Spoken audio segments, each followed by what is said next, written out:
चलिए, आज की क्लास जो आपकी रहने वाली है वो आपकी एस्ट्रोनॉमी में प्रैक्टिस क्लास में दूसरी क्लास रहने वाली है। इससे पहले की पहली क्लास हम पढ़ के आ चुके हैं जिसमें हमने 50 प्रश्नों को हल कर लिया था। किया था कि नहीं? कल लगभग 50 प्रश्न हो गए थे। आज फिर से हम 50 प्रश्नों को हल करेंगे और ये प्रैक्टिस क्लास दूसरी रहने वाली है। ऐसी लगभग मैंने बताया था 3 क्लास रहेंगी जिसमें आपको 150 क्वेश्चन दिए जाएंगे और उनमें से मात्र और मात्र केवल 62 से 60 क्वेश्चन ही आने वाले हैं जो आपके टेस्ट में रहेंगे। तो 150 में से 62 क्वेश्चन आएंगे और उन्हीं में से आएंगे जो मैं पढ़ाने वाला हूं, उन्हीं में से, ज्यादा नहीं, बस थोड़े क्वेश्चन बदले होंगे। यानी कि सेंस बेस पे आप प्रश्नों के उत्तर दे सकते हो या प्रश्नों को बनाया जाएगा, वो रहेंगे बस केवल, और कुछ अलग नहीं होने वाला है उसमें। तो आज की क्लास अपन स्टार्ट कर लेते। जो रहने वाली है,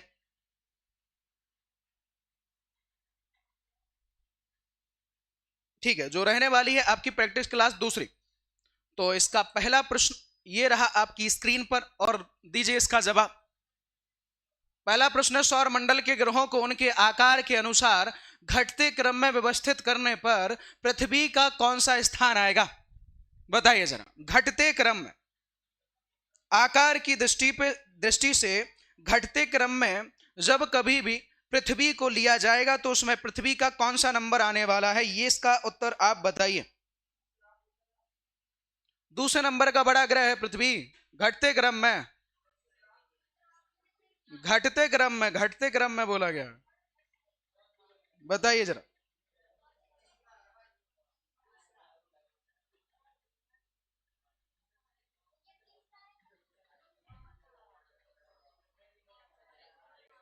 चलिए, तो इसका आंसर होने वाला है,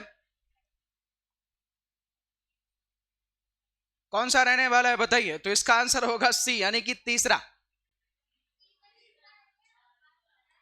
ओ सॉरी, माफ करना, पांचवा, मैं तीसरा बोल रहा हूं। चलिए, तो इसका उत्तर होने वाला है पांचवा, यानी पांचवें नंबर का बड़ा ग्रह हो जाएगा आपका कौन सा? तो पृथ्वी हो जाएगा। घटते क्रम में यदि हम उसको देखेंगे तो आकार के अनुसार घटते क्रम में, घटता क्रम तो जानते हो ना, पहले सबसे बड़ा, फिर उससे छोटा, फिर उससे छोटा, फिर उससे छोटा। तो ऐसा कर, हाँ, बढ़ते लिखा है क्या? अच्छा, बढ़ते क्रम में कितने नंबर पे आ जाएगा? तो देखिए, पांचवा अगर घटते क्रम में तो बढ़ते पे कितना जाएगा? तीसरा चला जाएगा। चला जाएगा कि नहीं चला जाएगा? भाई कितने ग्रह हैं? 8 ग्रह है ना। कितने ग्रह हैं? तो बढ़ते क्रम में क्या हो जाएगा? तीसरा हो जाएगा। उधर से पहला, दूसरा और तीसरा, और इधर से जाएंगे तो पांचवा हो जाएगा। ठीक है, चलिए अगला प्रश्न देखिए। निम्नलिखित में से कौन से दो ग्रह अपने अक्ष पर अन्य ग्रहों की तुलना में विपरीत यानी उल्टा घूर्णन करते हैं, अर्थात पूर्व से पश्चिम की दिशा में घूर्णन करते हैं? तो ऐसे कौन से दो ग्रह आपके सामने रहने वाले हैं, या कौन से हैं? तो कौन से होने वाली हैं बताएं जरा। बुध और शुक्र, शुक्र और अरुण, मंगल और वरुण, बृहस्पति और शनि। तो कौन सा होने वाला है? ऑप्शन बी, यानी कि यदि हम बात करें कि इस तरफ से यदि लेंगे बढ़ते क्रम में, तो यदि हम इस तरफ से लेंगे पूरब से तो आपके आएगा दूसरे नंबर का, और इधर पीछे से लेंगे तो आएगा दूसरे क्रम का। यानी कि आगे से अगर स्टार्ट करो तो दूसरे नंबर पे बुध और शुक्र, यानी शुक्र हो जाएगा। इधर से दूसरा क्रम लो तो कौन सा आ जाएगा? वरुण के बाद अरुण आता है। तो इसमें से आपका उत्तर हो जाएगा ऑप्शन बी, यानी कि शुक्र और अरुण दो ऐसे ग्रह हैं जो उल्टी दिशा में घूर्णन करते हैं, हमेशा उल्टा काम करते हैं। और कितने नंबर पे आते हैं? 2 नंबर पे, और 2 नंबर ही लोग हमेशा उल्टे होते हैं, इसलिए उल्टा घूर्णन भी करते हैं। अगले प्रश्न पे आइए। अच्छा, ये तो ठीक है, हमने इसमें देख लिया कि भाई ये कहां से कहां करते हैं? पश्चिम, पूरब से पश्चिम की ओर। तो बताएं जरा, पृथ्वी किस दिशा से किस दिशा की ओर घूर्णन करती है? बताओ। पहले दिन, आज पहला दिन है तुम्हारा? मतलब इतने दिन से भूत बैठा था तुम्हारा सच में पहले दिन आया क्या? उसके बाद नहीं आया? अभी रिकॉर्डिंग चेक करूंगा मैं, चिंता मत करो। बताओ। अरे आपसे नहीं, उससे पूछ रहा हूं, पीछे नहीं हो। हाँ बताओ बेटा, कौन सी दिशा से करती है? पूरब की पश्चिम ओर करती है। कौन सी? पृथ्वी। मूर्ख कहीं का, ये पढ़ाया हुआ है मैंने। तुम लोग किसी दिन मेरे पर लांछन कर भयंकर वाले लगवाओगे, और कुछ नहीं है। जब यहां अपन ने पढ़ लिया कि भाई शुक्र और अरुण है वो उल्टी दिशा में घूमते हैं, और वो उल्टी दिशा कौन सी है? वो है पूरब से पश्चिम की ओर। तो अब इसका उल्टा हो जाएगा, यानी पश्चिम से, और पश्चिम से पूरब की ओर घूमने पर ही तभी आपको सूर्य पूरब से उगता हुआ दिखेगा। कैसा दिखाई देगा? पूरब से उगता ना। पृथ्वी पर कहां उगता है? कौन सी दिशा में उगता है सूर्य? है? अरे पूरब से उगता है ना, तो उल्टी दिशा में जाएंगे तब तो उगेगा वो। अगला देखिए, क्या हो गया भाई? अच्छा पिछा में बुला लिए, आ जाओ इधर आते।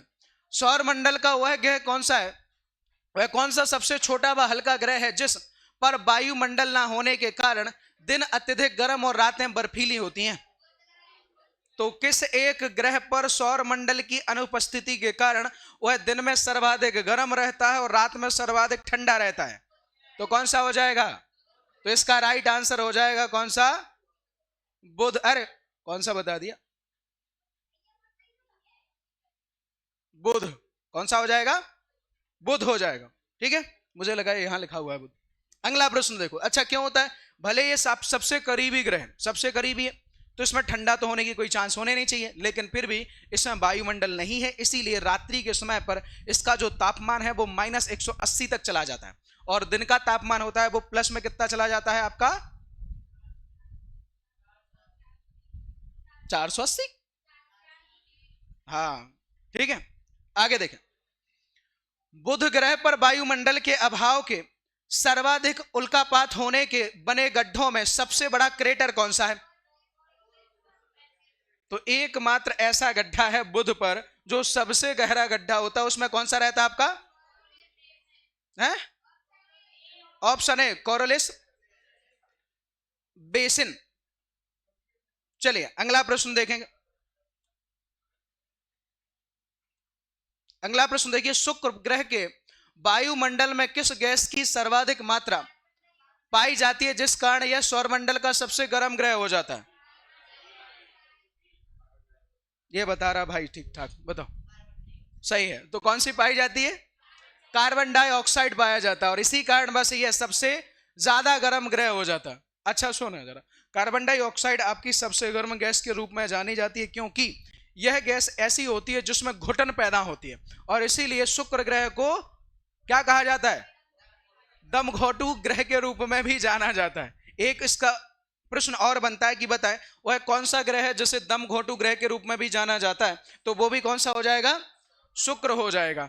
इसलिए यहां पर कार्बन डाइऑक्साइड की मात्रा ज्यादा होने के कारण इसमें एक प्रेशर कुकर जैसी स्थिति बनती है, इसलिए इसे प्रेशर कुकर वाला ग्रह भी कहा जाता है कि भाई ये प्रेशर कुकर का ग्रह भी है, और इस पर जाने के बाद व्यक्ति एकदम उबले हुए आलू की तरह हो जाता है। जैसे आलू को कुकर में डाल दो और बाद में निकालो तो एकदम से उबल जाए, ऊपर का जो छिलका रहेगा लिसा हो जाता है, उसको ऐसा छील लो तो हमारी खाल भी ऐसी निकाल दी जाएगी। वाह पक गया ये तो। आगे देखिए, अरे हालांकि जाएगा कोई नहीं, बस बता। अत्यधिक ऊष्मा अवशोषण के कारण किस ग्रह पर प्रेशर कुकर जैसी स्थिति बनती है जिसे दम घोटने वाला ग्रह भी कहा जाता है? तो कौन सा हो जाएगा? शुक्र हो जाएगा भाई। यही वो ग्रह है जिसे दम घोटू ग्रह के रूप में भी जाना जाता है। दोनों जन बाहर चले जाओ बेटा, चले जाओ, कोई बात नहीं बेटा, कोई दिक्कत नहीं, कर लो बाहर बातें करके आ जाना, कोई दिक्कत नहीं मेरे को, कोई समस्या नहीं। हाँ आप दोनों पीछे काहे देख रहे हो भाई? हाँ आप दोनों की बात कर रहा हूं। क्या चीज? नहीं, अगर कोई समस्या है तो कोई बाहर चले जाओ, बात कर लो, मुझे कोई समस्या नहीं है आप दोनों से ना किसी से। जिसको भी बातें करनी है बाहर जाके करके आ जाना, कोई समस्या नहीं। क्योंकि पढ़ने लिखने आते होते तो आप आराम से बैठे होते, आप आते हो बातें करने, तो बातें करने बाहर करो आराम से, कोई दिक्कत नहीं। ठीक, बाकी जो पढ़ रहे हैं उनको डिस्टर्ब ना होने दो। ठीक, ये रिक्वेस्ट है मेरी, कोई आपको ऑर्डर नहीं दे रहा हूं मैं, ये हमारी विनती है आपसे कि आप बाहर चले जाके बात कर लिया करो। ठीक है, आगे देखें, अगला प्रश्न पर आते हैं। अगला प्रश्न जो रहने वाला है वो रहेगा, आकार, व्यास और द्रव्यमान में लगभग पृथ्वी के समान होने के कारण किस ग्रह को पृथ्वी की जुड़वा बहन या भगनी ग्रह कहा जाता है? तो किसे कहा जाता है? शुक्र को कहा जाता है। शुक्र ग्रह पृथ्वी से बहुत समानता रखता है, ऐसा लगता है कि जैसे पृथ्वी हो वैसे ही बिल्कुल सेम टू सेम शुक्र ग्रह है, परंतु वायुमंडल उसका थोड़ा अलग है। उसमें क्या है, ताप चला तो जाता है वापस नहीं निकल पाता, और कार्बन डाइऑक्साइड की मात्रा भी ज्यादा होती है, इसीलिए कुछ चीजों में बस वो भिन्नता रखता है, वरना आकार में, वरना जमीन में, हर एक चीज में लगभग पृथ्वी के समान अगर कोई ग्रह है तो वो कौन सा ग्रह हो जाता है? शुक्र। इसीलिए शुक्र को पृथ्वी की बहन कहा जाता है। क्या कहा जाता है? बहन कहा जाता है। वैसे कहा जाना चाहिए तो भाई क्योंकि ग्रह पढ़ रहे हैं अपन। लेकिन बहन काहे कहा जा रहा है पृथ्वी को, क्योंकि हम किस में लेते हैं, हैं? इसका जेंडर किया जाए, क्लियरफाई किया जाए तो क्या आता है आपका, पृथ्वी, यानी स्त्रीलिंग में आ जाता है, इसलिए उसकी बहन कहा दिया जाता है ना। अर्थ, पृथ्वी, ये दोनों आपके स्त्रीलिंग में पहुंच जाते हैं, इसलिए इनको कहा जाता है। सौरमंडल का वह कौन सा अनूठा ग्रह, और हाँ अपन जब अपने पौराणिक धार्मिक ग्रंथों में पढ़ते पृथ्वी माता इसके बारे में भी तो पढ़ा जाता है ही नहीं। सौरमंडल का वह कौन सा अनूठा ग्रह है जिसका घूर्णन काल 243 दिन, उसके परिक्रमण काल 225 यानी 24 दिन के दिन से बड़ा है, अर्थात वहां एक दिन एक वर्ष से भी बड़ा होता है। तो वह कौन सा ग्रह है जिसका घूर्णन काल सबसे ज्यादा है बल्कि परिक्रमण काल कम है? तो कौन सा ग्रह हो जाएगा बताइए जरा, कौन सा ग्रह जो बहुत मतलब घूर्णन तो वो जल्दी कर लेता है लेकिन परिक्रमण जब करने पे आता है तो उससे भी ज्यादा दिन लगा देता है? तो कौन सा हो जाएगा? ऑप्शन बी अरुण, शुक्र, ऑप्शन सी कौन सा है? ऑप्शन सी हो जाता है। यह ग्रह रहता है जो सबसे ज्यादा अपने लिए परिक्रमण, वो घूर्णन समय लेता है, मैं परिक्रमण बोलते हैं घूर्णन समय, यानी खुद जब घूमने पे आता है तो लगभग इसे 243 दिन लग जाते हैं। कितने दिन लग जाते हैं? 243 दिन में वो खुद अपनी परिक्रमा कर पाता है, यानी अपने अक्ष पर घूम पाता है। पर सूर्य की परिक्रमा करने आए तो ये जा रहे हैं, और कितने दिन में करके बैठ जाता है? तो अर्थात 224 या 25 दिन में वो पूरी करके आ जाता है। अगला प्रश्न पे आइए। रडार मैपिंग मिशन के तहत शुक्र ग्रह की सतह का अध्ययन करने के लिए नासा द्वारा कौन सा अंतरिक्ष यान भेजा गया था? तो कौन सा अंतरिक्ष यान भेजा गया था शुक्र ग्रह की सतह का अध्ययन करने के लिए? तो कौन सा ग्रह हुआ करता था?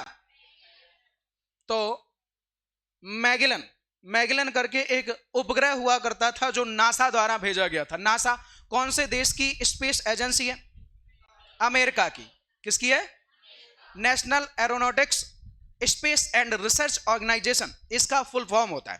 ठीक है, अगला प्रश्न देखिए।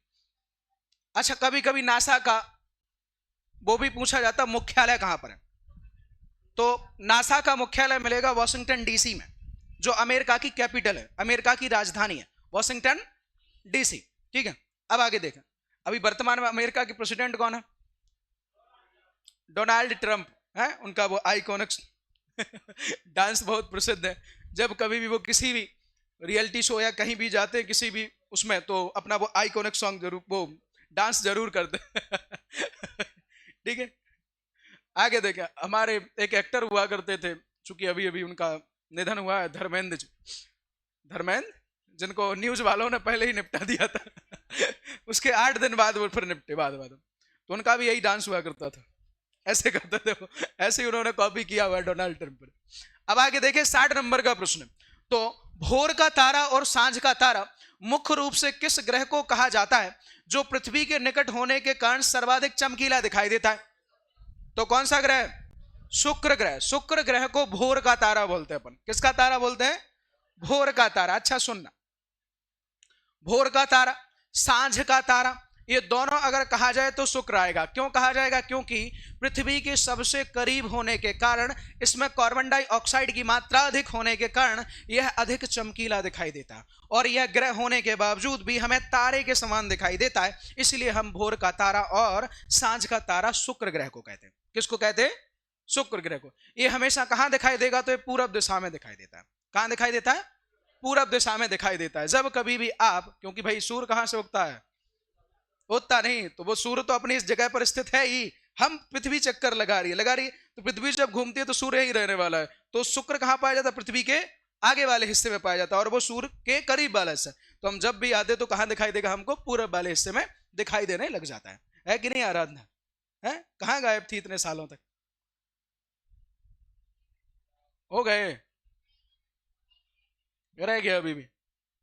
पेपर बहुत भयंकर नुकसान पहुंचाते हैं। आगे देखो, मंगल ग्रह की सतह पर रंग लाल दिखाई देने का मुख्य वैज्ञानिक कारण क्या है?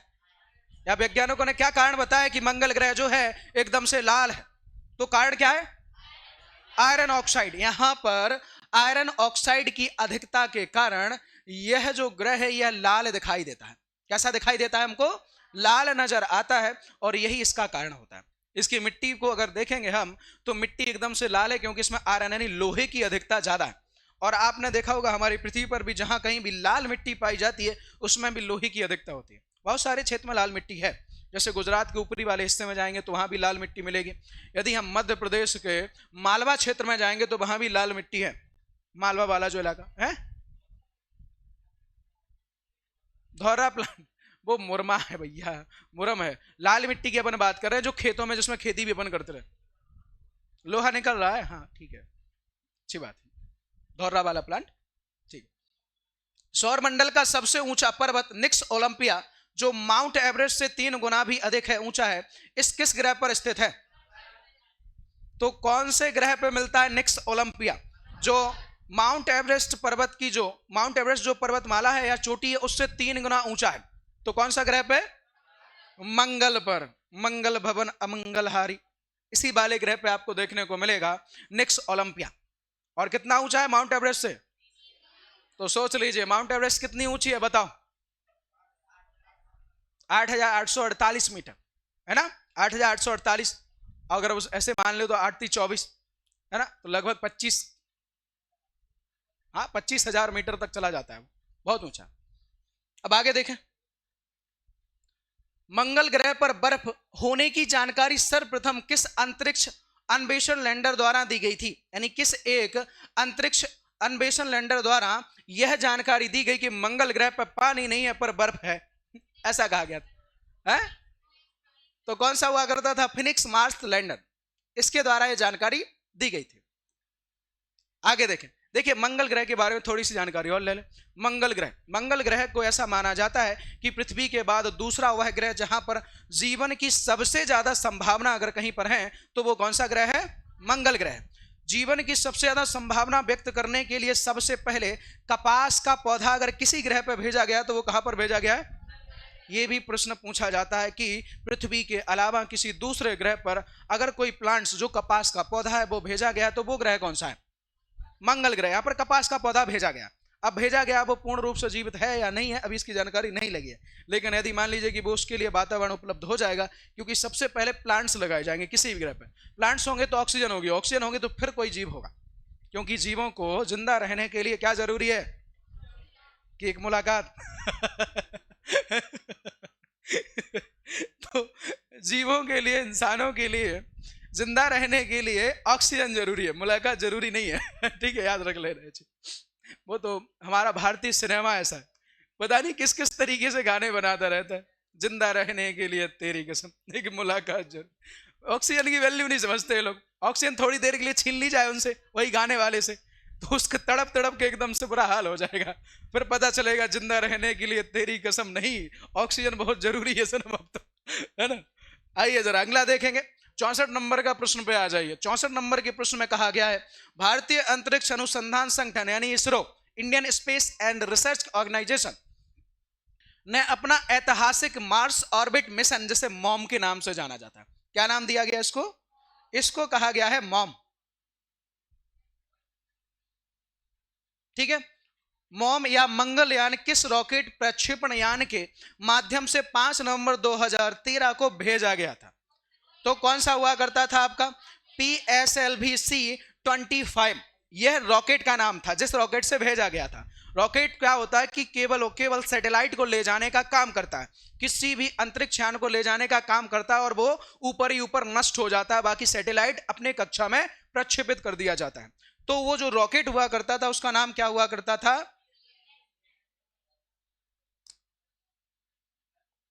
तो उस रॉकेट का नाम था, चलिए यहां से देखना, उस रॉकेट का नाम PSLV-C-25। अगला प्रश्न, सौर मंडल का सबसे छोटा प्राकृतिक उपग्रह कौन सा है जो मंगल ग्रह की परिक्रमा करता है? तो सौर मंडल का सबसे छोटा उपग्रह आपको बता के आए थे कि नाम है डिमोस। क्या नाम है? उसको बोलते हैं हम डिमोस या डिमोस बोलते हैं, ठीक है। एक बार का प्रश्न रहा था, शायद 2019 का प्रश्न था, 19 का 20 का, ग्रुप डी में आया हुआ था, उसमें पूछा गया था कि सौर मंडल का सबसे छोटा उपग्रह कौन सा है, उसमें दिया गया था डिमोस ना लिखकर डायबॉस लिखा था उसका नाम डायबॉस, सबसे छोटा उपग्रह ठीक है, मिस प्रिंट हो गया था उन लोगों से, पर वो खूब वायरल हुआ था ऐसे सोशल मीडिया पे, उतना ज्यादा एक्टिव नहीं रहते थे, फिर भी बहुत ज्यादा वायरल हो गया था वो सुबह में भी कि भाई देखो जरा ग्रुप डी पूछ रहा है डेवॉस सबसे छोटा उपग्रह है। तलाक तलाक तलाक ये वाला बात। तो सौरमंडल का सबसे छोटा उपग्रह कौन सा हो जाएगा? डीमॉस हो जाएगा। अगला प्रश्न पे आइए।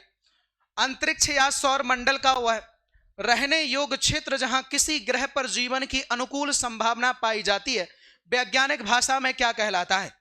यानी कि किसी भी ग्रह पर अगर कोई ऐसा क्षेत्र है जहां पर कोई भी जीव आसानी से रह सकता है तो उस क्षेत्र को किस एक नाम से जाना जाता है, उसको बताइए जरा। तो उसको कॉमा जोन, कुइपर बेल्ट, या गोल्डीलॉक्स जोन, या फिर उसे एप्साइड क्षेत्र, क्या नाम से जाना जाता है उसको? तो उसे कहा जाता है गोल्डीलॉक्स जोन। उसे कहा जाता है गोल्डीलॉक्स जोन के नाम से उसे जाना जाता है। इसका राइट आंसर हो जाएगा। जैसे पृथ्वी पर यदि हम बात करें कि पृथ्वी पर हम किस जोन में आते हैं तो गोल्डीलॉक्स जोन में आते हैं, और इसी पर पाए जाते हैं हॉटस्पॉट। हॉटस्पॉट मोबाइल वाला नहीं, आप सोचो मोबाइल वाला। हॉटस्पॉट से क्या होता है कि आपके ऐसे केंद्र बना के दिए जाते हैं जहां से जैव विविधता का क्या होता है, संचलन होता है, और आपको पर्याप्त मात्रा में जैविक चीजों के बारे में, या फिर हम बात करें कि ऑक्सीजन के बारे में उपलब्धता हासिल होती है। ऐसे जोन जहां पर जैविक चीजें ज्यादा हैं, वन क्षेत्र ज्यादा है, उन क्षेत्रों से क्या होता है कि आपके पास ऑक्सीजन की मात्रा बढ़ी रहती है, और जैव आरक्षित क्षेत्रों से आपके पारिस्थितिक तंत्र का जो उपक्रम होता है वो भी बना रहता है। तो ये दो चीजें जीवन के लिए बहुत संभव होती है, यानी कि बहुत आवश्यक होती है। ठीक है, चलिए अगला देखें। कौन बोल रहा है बताइए? 8 हॉटस्पॉट हैं भारत में, पूरे के पूरे 8, लगभग 8 या 7 हॉटस्पॉट बना के दिए गए। मुझे क्लियर नहीं है पर लगभग 8 तो हैं।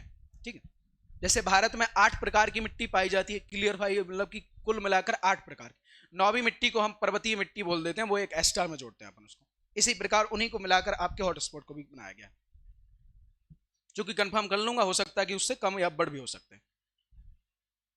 अगला प्रश्न पे आइए जरा। सौर मंडल के किस विशालतम ग्रह को उसकी अत्यधिक विशालता के कारण तारा सादृश और मास्टर ऑफ जॉइंट्स भी कहा जाता है? तो किस ग्रह का नाम है मास्टर ऑफ जॉइंट्स? किसको कहा जाता है? और किसको कहा जाता है वैक्यूम क्लीनर? तो बृहस्पति ग्रह को ही वैक्यूम क्लीनर कहा जाता है, वैक्यूम ग्रह के रूप में, क्योंकि ये क्या करता है कि उपग्रहों को खींच लेता है अपनी तरफ, जैसे वैक्यूम खींच लेता है ना कचरे को, इसी प्रकार ये खींच लेता है। इसको तारा सादृश कहा जाता है क्योंकि ये बहुत इतना बड़ा है कि तारे के समान दिखाई देता है दूर से, और इसी को कहा जाता है मास्टर ऑफ जॉइंट्स कहा जाता है, और इसका नाम है बृहस्पति ग्रह। कौन सा नाम है इसका? बृहस्पति ग्रह इसका नाम हो जाता है। अच्छा, आप लोगों को सौर मंडल का सबसे छोटा उपग्रह मैं बता दिया कि सबसे छोटा उपग्रह कौन सा है? डीमोस है। कौन से ग्रह का है? मंगल ग्रह का है। अब मैं बात करूं कि सौर मंडल का सबसे बड़ा उपग्रह कौन सा है, तो कौन सा है? गैनीमेड है। और गैनीमेड कौन से ग्रह का है? बृहस्पति का है। टाइटन नामक जो उपग्रह है वो कौन से एक ग्रह का हो जाता है, बताओ कुमकुम? टाइटन नामक उपग्रह वो कौन से ग्रह का है? देखो, पढ़ा के आया हुआ मैं, और पढ़ाया हुआ था, यहीं पर बैठी हुई थी आगे। ओए कितना शोर कर रहा है?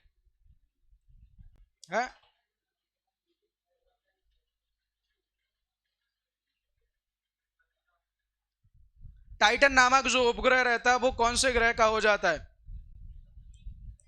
वो कहाँ गया आज वो क्या नाम उसका? हर्षित? हाँ,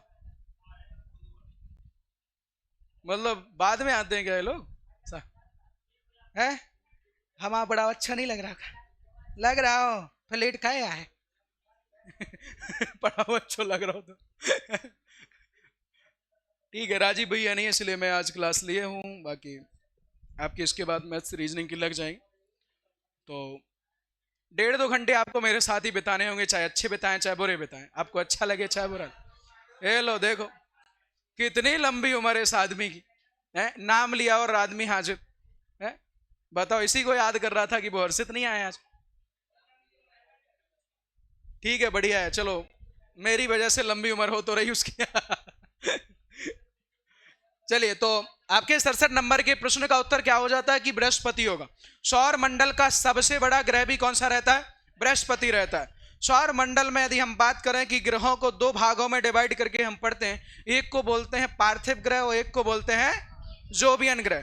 तो जोवियन ग्रह का भी सबसे बड़ा ग्रह कौन सा हो जाएगा? बृहस्पति हो जाएगा। पार्थिव ग्रह का जो मुखिया रहता है वो कौन सा ग्रह रहता है? पृथ्वी। पार्थिव ग्रह का जो मुखिया है वो कौन सा है?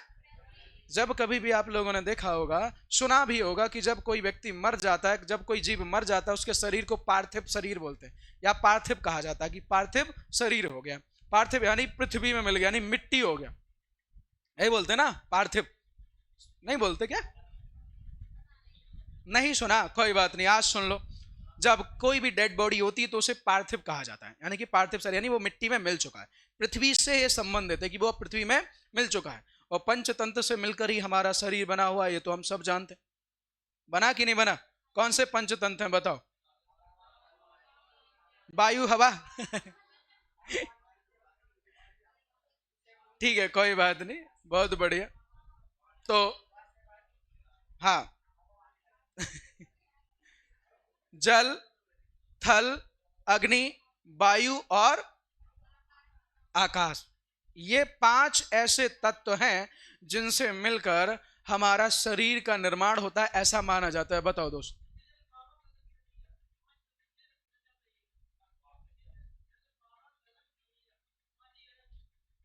क्या बोल रहा है इसने? मैं सुना ही नहीं दिया बेटा।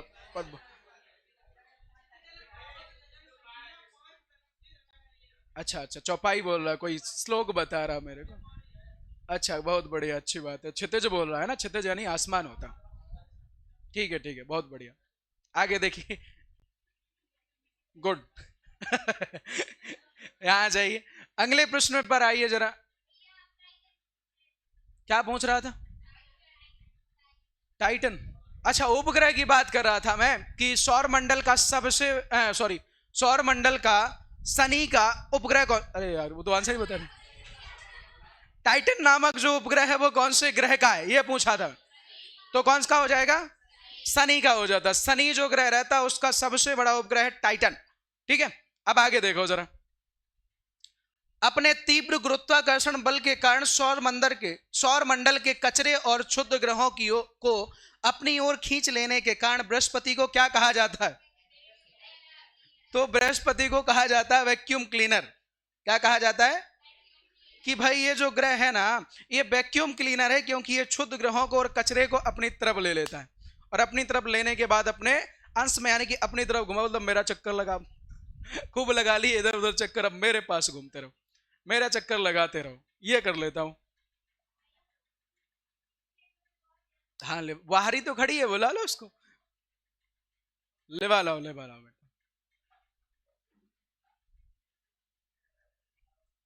अजय भाई, दोनों देख लेना, अगर दोनों में कम हो तो दोनों में डाल देना। चलिए शांत हो जाए। यहां पर देखो जरा, तो कौन सा ग्रह होता है जिसे वैक्यूम क्लीनर कहा जाता है? बृहस्पति को। बृहस्पति को दूसरा नाम वैक्यूम क्लीनर, इतना समझ लिए। अगले पे आई। अच्छा, सौर मंडल का वह कौन सा ग्रह है जिस ग्रह के सबसे ज्यादा उपग्रह? तो कौन सा हो जाता है वो? शनि हो जाता है। शनि के कितने उपग्रह हैं? 146 उपग्रह, 146 उपग्रह हो जाते हैं। और सौर मंडल का वह कौन सा दूसरा ग्रह है जिसमें छल्ले पाए जाते हैं? दूसरा ग्रह बोल रहा हूं मैं इसलिए। सौर मंडल का वह दूसरा कौन सा ग्रह है जिसमें वलय देखे जाते हैं? तो कौन सा है? अरुण है। और अरुण में कितने छल्लों की संख्या कितनी है? 5 है। और शनि में छल्लों की संख्या 7 हो जाती है। कितनी हो जाती है? 7 हो जाती है। और क्या होता है कि कुछ दिनों के लिए शनि के जो छल्ले हैं वो गायब हो जाते हैं, और उस गायब होने की घटना को क्या कहा जाता है बताओ नरेंद्र? जब कभी भी जो शनि के छल्ले होते हैं वो गायब हो जाते हैं, उस गायब होने की घटना को शनि के छल्लों में क्या कहा जाता है? बोलिए, उस घटना को क्या बोलते? नहीं आ रहा? किसको आ रहा भाई, बताओ बताओ। और से नहीं आ रहा, बताओ भाई। हमें नहीं आ रहा हो, बताओ भाई। रामदेन, नहीं आ रहा। हाँ, 14 वर्ष में गायब होते हैं एक बार। पर उस घटना को कहा क्या जाता है बताओ? प्रेरणा। भाई यहां मैं नहीं पता हूं बताओ वेरी गुड। उसे क्या कहा जाता है? रिंग क्रॉसिंग कहा जाता है। क्या कहा जाता है? रिंग क्रॉसिंग कहा जाता है। बेटा ये प्रश्न पूछा गया इसलिए मैंने आपसे यहां पर कर लिया, और ये आपके टेस्ट में भी आ सकता है, तो ध्यान दें चीजों पर कि क्या पूछा जा रहा है। तो रिंग क्रॉसिंग की घटना है वो कौन से ग्रह के साथ होती है? शनि ग्रह के साथ। कौन से ग्रह के साथ? शनि ग्रह के साथ होती है। और ग्रहों की संख्या तो पता है ना सबको कि कितनी है? 8 ग्रह, बुध शुक्र पृथ्वी मंगल बृहस्पति अरुण वरुण और उल्टा बोल दिया उसमें, शनि अरुण वरुण, ये हो जाएगा। एक और ग्रह था जिसका नाम था यम, या उसे प्लूटो कहा जाता था, परंतु बाद में उसे क्या किया गया? 2006 में ग्रहों की श्रेणी से अलग कर दिया और उसे कहा गया उपग्रह। क्यों? वो एक नंबर का आवारा ग्रह था, किसी की भी कक्षा में चला जाता था, और दूसरे ग्रहों की कक्षा में जाना मतलब कि ग्रह की श्रेणी से अलग हो जाना। और ग्रह होने की पहली शर्त यह कि अपनी कक्षा में रहते हुए सूर्य का चक्कर लगाए। किसका चक्कर लगाना? केवल सूर्य का। लेकिन वो कहता था कि ऐसा थोड़ी, हम अपनी मन मर्जी के मालिक हैं, हम हर एक कक्षा में जा जाकर चक्कर लगाएंगे। इसलिए लोगों ने कहा कि ठीक है लगाओ, आज से ग्रह कहना तुम्हें बंद कर देंगे, बोलना ही बंद कर देंगे। ऐसे ही होता है कि नहीं? घर में अगर कोई आवारा व्यक्ति हो, घर में कोई ऐसा व्यक्ति हो, ऐसा लड़का हो, ऐसा कोई व्यक्ति हो जो एकदम से आवारा हो, कौन है ये? आवारा है? बताओ। आवारा तो सारे हैं, मुझे मत बताओ, एक दूसरे के ऊपर उंगली मत करो, है एक नंबर की आवारा हो तुम तो, ठीक है। तो उसके लिए क्या बोल देते? कुछ दिनों तक तो बोलेंगे घर वाले कि भाई मत करो ऐसा, मत करो वैसा, इस राह पे चलो, ऐसा करना है। कुछ दिनों बाद बोलेंगे आज से इसको कहना ही बंद, छोड़ दे, जो करना है करते रहो, आज से घर का सदस्य नहीं है। ऐसे ही ग्रह के साथ हुआ, प्लूटो के साथ हुआ। वो जब दूसरी कक्षाओं में जाना उसने चालू कर दिया तो लोगों ने कहा कि, मतलब वैज्ञानिकों ने कहा कि ये ग्रह है ही नहीं। ग्रह होने की तो पहली शर्त है कि वो अपनी कक्षा में रहेगा और कक्षा में रहते हुए क्या करेगा? सूर्य का चक्कर लगाएगा। पर ये दूसरी कक्षा में जा जाके कर रहा है ना, आवारा हो गया, इसलिए को छोड़ दो। तो आवारा ग्रह किसे कहा जाता है? प्लूटो या यम को कहा जाता है। ठीक है, आगे देखते हैं अपन जरा, अगले प्रश्न पे आइए। सौर मंडल का सबसे बड़ा उपग्रह गैनीमेड किस ग्रह का चक्कर लगाता है जिसकी खोज सन 1610 ईस्वी में गैलीलियो द्वारा की गई थी? तो कौन से ग्रह का चक्कर लगाता है गैनीमेड? बृहस्पति का लगाता है। और बृहस्पति का सबसे बड़ा उपग्रह कौन सा है? सौर मंडल का सबसे बड़ा उपग्रह कौन सा है? ठीक है, गैनीमेड का आकार इतना है कि शुक्र ग्रह जितना है, सॉरी बुध ग्रह जितना है। जितना आकार बुध ग्रह का है उतना ही गैनीमेड का है। तो दोनों ऐसा लगता है आपने सामने कर देंगे तो दोनों ग्रह के समान दिखाई देंगे, चूंकि बृहस्पति बड़ा है तो उसके सामने छोटा दिखता है। बृहस्पति के चारों ओर स्थित जोबियन वलय मुख्य रूप से किसके बने होते हैं जिसकी खोज वाइजर 1 ने की थी? यानी एक व्यक्ति हुआ करते थे वाइजर 1, सॉरी एक उपग्रह हुआ करता था वाइजर 1। क्या हो गया? मैं उपग्रह बोल दिया, गलती से मिस्टेक हो गया, उसके लिए मैं क्षमा प्रार्थी हूं आप सभी से, मेरे मुंह से निकल गई। इधर आ जाओ। वाइजर जो 1 हुआ करता था एक उपग्रह नासा द्वारा प्रक्षेपित किया गया था, और इसने जो खोज की थी बृहस्पति के चारों ओर जो घूमने वाले जो क्या बोलते वलय हैं, जोबियन वलय, उनको किस नाम से जाना जाता है या वो हैं क्या चीज? तो वो हैं क्या? तो अमोनिया या बर्फ के टुकड़े हैं, या फिर सिलिकेटों के, या शुद्ध लोहे के, या जलवाष्प के टुकड़े हैं। किसके टुकड़े पाए जाते हैं जरा बताइए हमको जरा, किसके हैं? तो सिलिकेटों के क्या है? एक टुकड़े हैं, सिलिकेट धातु के टुकड़े हमें देखने को मिलते हैं इसके चारों ओर जो घूमते रहते हैं। क्या हो गया? क्या बोल रहा है अनमोल? तौलिया कहां गई तुम्हारी? अभी तो बताओ, दे दो उसको, बांध लेने दो बेचारे को, वरना वो नजर नहीं आता कि ये अनमोल ही है, क्योंकि अनमोल मतलब अनमोल है कि नहीं? उससे तौलिया नहीं लगाएगा तो अलग कैसे लगेगा वो, है सब में अनमोल है वो तो। मुर्ग कहीं ऐसा बांध के आता यूं, एक पैनो लगा लिया करो यूं, और चले अंधे अंधे अंधे। चलिए आगे देखें, 71 नंबर का प्रश्न पर आते हैं हम जरा, और देखेंगे कि हमारे सौर मंडल में सर्वाधिक सक्रिय ज्वालामुखी वाला आकाशीय पिंड लो या आयो किस ग्रह का एक उपग्रह है? बताओ। सर्वाधिक जो सक्रिय ज्वालामुखी है वह किस ग्रह का एक उपग्रह के तौर पर उसका क्या कर रहा है? परिक्रमण लगा रहा है या परिक्रमा लगा रहा है। तो कौन से ग्रह का है आपका? लो नामक उपग्रह एक। कौन से ग्रह पर पाया जाता है लो नामक उपग्रह? तो सॉरी क्या बोलते हैं उसको, कहां गया? ज्वालामुखी, ये रहा। सक्रिय ज्वालामुखी किस ग्रह का बताइए जरा। तो वो हो जाएगा बृहस्पति का।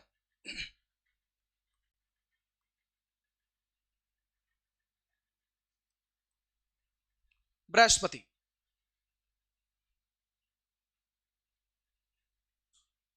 चलिए आगे देखेंगे।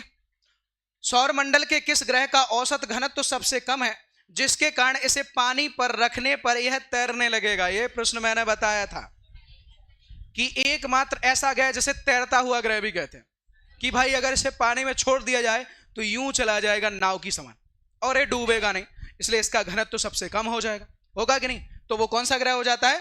शनि हो जाता है। शनि ग्रह का जो घनत्व है वो सबसे कम है और शनि ग्रह को इसीलिए क्या कहा जाता है? तैरता हुआ ग्रह भी। और एक नाम और इसका लेटा हुआ ग्रह भी इसको बोलते हैं।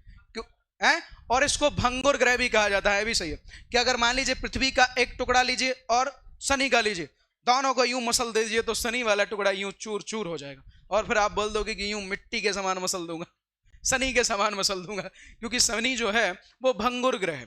भंगुर ग्रह से मतलब है कि बहुत जल्दी टूटने वाला ग्रह हो जाता है क्योंकि घनत्व तो कम रहता है उसका।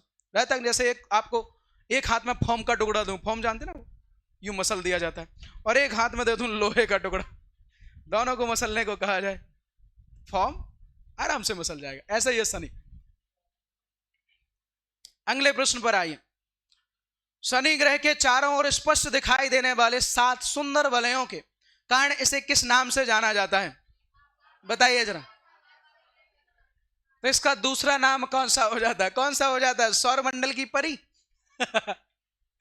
चलिए बरा, एक प्रश्न फिर से बनता है, से बताओ जरा। ये बताएगा कोई बीच में बोलेगा नहीं। बता, सौर मंडल की परी किस ग्रह को कहा जाता है? क्योंकि ये भी एक प्रश्न है, ये भी मैंने पढ़ाया हुआ है कि नहीं? बताओ तो, सौर मंडल की परी किस ग्रह को कहा जाता है? हैं? मंगल को। क्यों? मेकअप वेकअप करके आता है क्या मंगल? हैं? बताओ बताओ, सौर मंडल की परी किसे कहा जाता है? बता रामदेन। ठीक है, तो किसे कहा जाता है? शुक्र को कहा जाता है क्योंकि ये सबसे ज्यादा चमकीला है और कहते हैं इसका कलर जो दिखाई देता है बीच बीच में गुलाबी दिखाई देने लग जाता है और इसीलिए कहते हैं कि यह सौर मंडल की परी हो जाता है। इसको बोलते हैं हम सौर मंडल की परी कहा जाता है। तो सौर मंडल का राक्षस कौन है? सौर मंडल की परी अपन देख लिए, तो सौर मंडल का राक्षस कौन है? तो किसको कहा जाता है? बृहस्पति को कहा जाता है। वो भक्षण करता रहता है बिल्कुल एकदम से। ठीक है, चलिए। और पृथ्वी की परी किसे कहा जाता है? बताइए। पापा की परी को। इधर आओ जरा। बस हो गया। तो इसमें कौन सा हो जाएगा? आकाश गंगा सादृश ग्रह होता है क्योंकि ये दूर से देखने पर ऐसा लगता है कि ये आकाश गंगा के समान दिखाई देता है। जैसे आकाश गंगा सर्पिलाकार दिखाई देती है क्योंकि उसका जो आकार है एकदम सर्पिलाकार है, ऐसे ही छल्लों के कारण जो शनि है वो भी आकाश गंगा समान दिखाई देता है। इसीलिए हम शनि ग्रह को आकाश गंगा सादृश ग्रह कहते हैं कि आकाश गंगा के समान दिखाई देने वाला ग्रह हो जाता है शनि। कौन सा हो जाता है? शनि हो जाता है आकाश गंगा के समान दिखाई देने वाला ग्रह होता है। अगले प्रश्न पर आते हैं। ये तो रहा अगला प्रश्न। बताओ। प्रत्येक 14.7 वर्ष में शनि के छल्ले पृथ्वी से कुछ समय के लिए ओझल या लुप्त प्रतीत होते हैं। इस खगोलीय घटना को क्या कहते हैं? तो इस घटना को बोलते हैं हम रिंग क्रॉसिंग। अभी अभी आपको पहले बता के आ चुके हैं कि इसे क्या बोलेंगे हम बोलेंगे कि भाई ये घटना हुई है रिंग क्रॉसिंग की घटना। रिंग क्रॉसिंग में क्या होता है कि छल्ले जो होते हैं ऊपर नीचे हो जाते हैं और ऊपर नीचे हो जाने के कारण ये जो दिखने में हमें जो दूर से दिखाई देते थे वो दिखना बंद हो जाते हैं और इसीलिए हम बोलते हैं रिंग क्रॉसिंग, छल्ले ऊपर नीचे हो रहे हैं। है कि नहीं? शनि को किस एक नाम से और जाना जाता है? बताओ जरा। अरे उसके तो और 2-3 नाम है वैसे तो कहने को, तो क्योंकि इसे लेटा हुआ ग्रह कहते हैं, तैरता हुआ ग्रह बोलते हैं और आकाश गंगा सादृश्य ग्रह भी कहा जाता है, भंगुर ग्रह भी कहा जाता है। तो कई नाम उसके में देखने को मिल जाते हैं शनि ग्रह के। अगले प्रश्न पर आइए। सौर मंडल का दूसरा सबसे बड़ा उपग्रह टाइटन किस ग्रह का सबसे बड़ा उपग्रह है जिसका स्वयं का सघन वायुमंडल पाया जाता है? तो अभी अभी थोड़ी देर पहले आपको इसका भी उत्तर बता के आया हुआ हूं कि जो टाइटन उपग्रह है वो ग्रह शनि का है और इसका खुद का पृथ्वी के समान खुद का वायुमंडल है। जैसे पृथ्वी का वायुमंडल है ना, कि पृथ्वी के वायुमंडल में कितनी परतें पाई जाती हैं? बताओ मुस्कान, बताइए मुस्कान। है क्वेश्चन ये है कि पृथ्वी के वायुमंडल में कितनी परतें होती हैं, कितनी परत में विभक्त है वायुमंडल?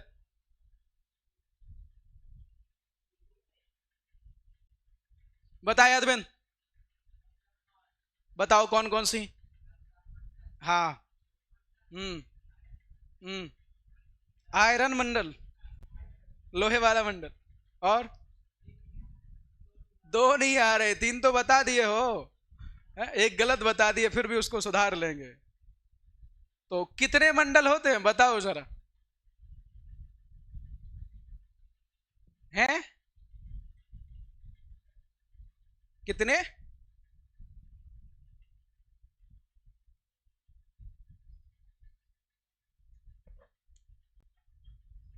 हालात मंजर बहुत ही खतरनाक नजर आ रहा है मेरे को।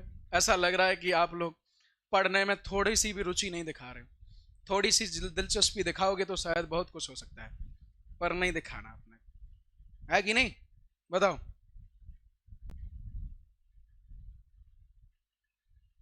बोलो, क्या नाम है आपका? जितेंद्र? ऋतिक साहू? मुझे लगा है ऋतिक साहू। बताओ। नहीं आ रहे? आप बताओ भाई। नहीं आ रहे, आप बताइए। नहीं आ रहे हैं? कैसे? इतने कितने बैठे हैं जिनको नहीं आ रहा है? नहीं आ रहा वाला हाथ खड़ा करना, वरना पूछ लूंगा मैं। ये चीज याद रख ले, ये याद रख लेना। मैं सीधा पूछ लूंगा कि कितने मंडल होते हैं, बता। ये आते हैं ना उसको, तो आते हैं? नहीं आते, मूर्ख कहीं का। नहीं आते। लड़कियों में तो सबको आते हैं, तो पूछ सकते हैं बोला। ये देखो, यूं शान से हाथ उठाया जा रहा है, भैया अपन भी इसमें शामिल हैं नहीं आने वाली श्रेणी में। बताओ, ये हालात ऐसे हैं। खैर कोई बात नहीं। तो वायुमंडल में आपकी 5 परतें पाई जाती हैं, और पांचों परतें कौन कौन सी हैं बताओ? नैन्सी फ्रेंसी, बताओ। मुझे क्रम से बताओ, कई बार पढ़ा के आया हूं तुमको, तो क्रम से बताओ, क्रम बताओ इनका क्रम। क्या क्रम ये है? वरना मैं क्यों बोलता कि क्रम से बताओ, ये क्रम थोड़ी है।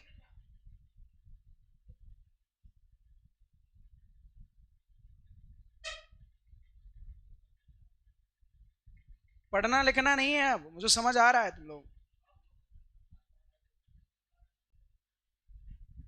बहुत बढ़िया। बताओ अर्षित, कहाँ गया? निकल गया क्या? बताओ। क्रम नहीं है, मैं क्रम पूछना चाह रहा था। क्रम जरूरी है।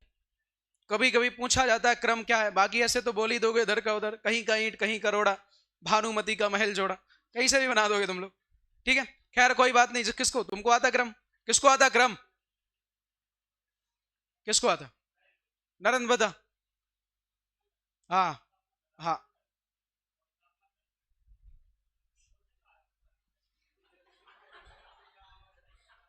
खैर कोई बात नहीं, जरा सुन लीजिए।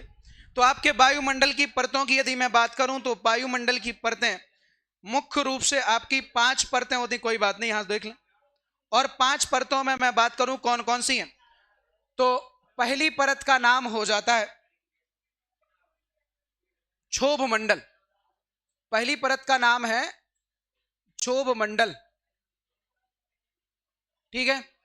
दूसरी परत का नाम होता है समताप मंडल।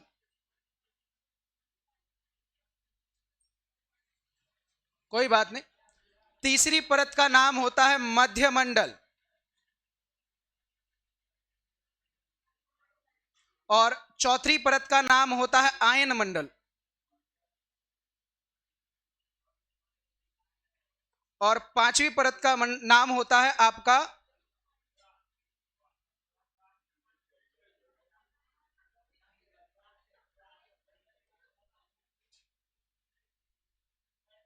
बहिर्मंडल। ठीक है, ये आपकी 5, इसी को हम अंतरिक्ष बोलते हैं, अंतरिक्ष। इसी को हम अंतरिक्ष बोलते हैं। समताप मंडल और क्षोभ मंडल के बीच में एक परत पाई जाती है जिसको कहा जाता है ओजोन परत।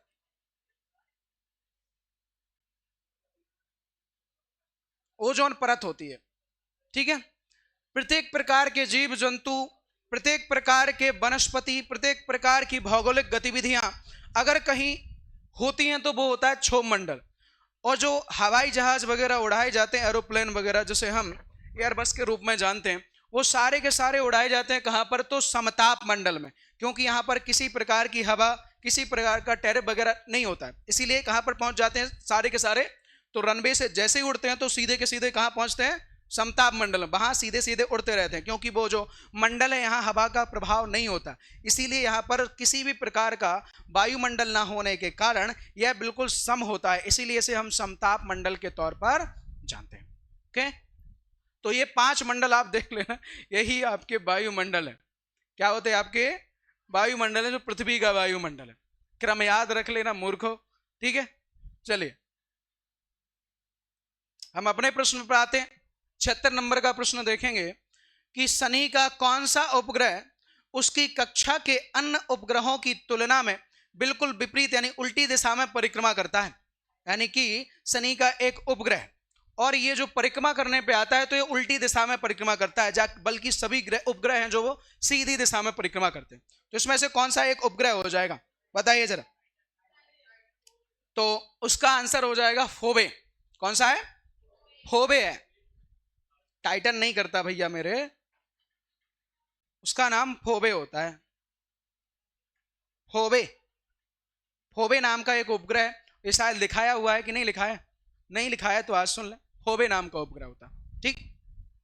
चलिए अच्छा, एक चीज और समझ लीजिए, कल की जो क्लास थी और आज की जो क्लास है दोनों यूट्यूब पर अपलोड कर दी जाएंगी।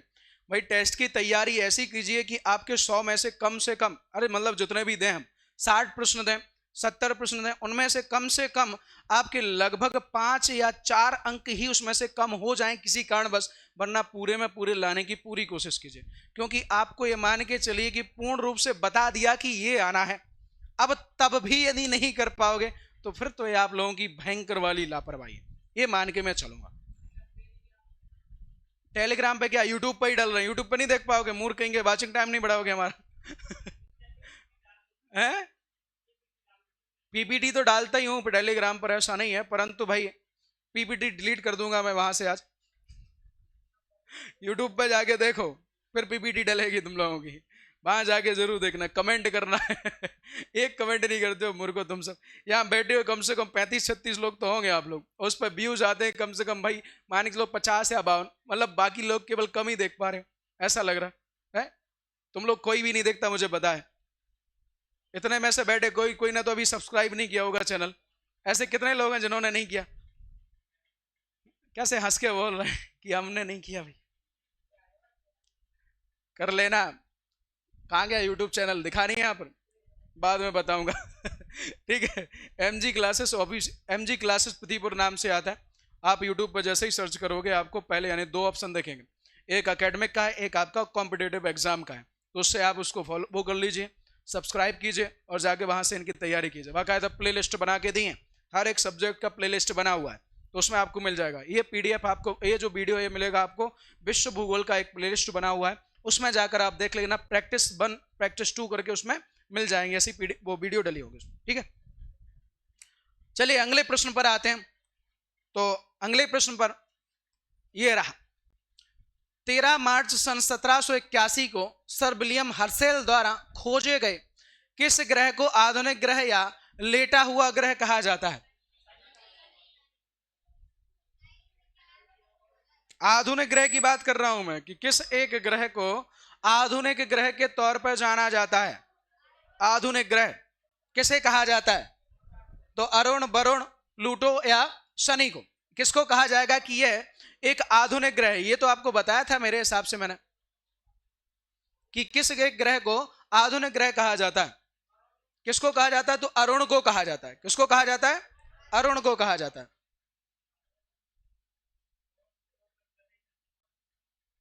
अरुण था कि वरुण था? अरुण, ठीक है। अगले प्रश्न पे आइए। अरुण ग्रह का रंग वायुमंडल के किस गैस की अधिकता के कारण हरा दिखाई देता है? अरुण ग्रह जो वो एकदम हरा दिखाई देता है, तो इसमें कौन सी गैस की अधिकता होती है? अरुण और वरुण दोनों मूर्ख लड़की। तो कौन सी गैस होती है इसमें? इसमें गैस होती है हीलियम। तो नहीं, मीथेन होती है। कौन सी होती है? मीथेन गैस के कारण इसका कलर जो रहता है वो हरा दिखाई देता है, हरा नजर आने लग जाता है।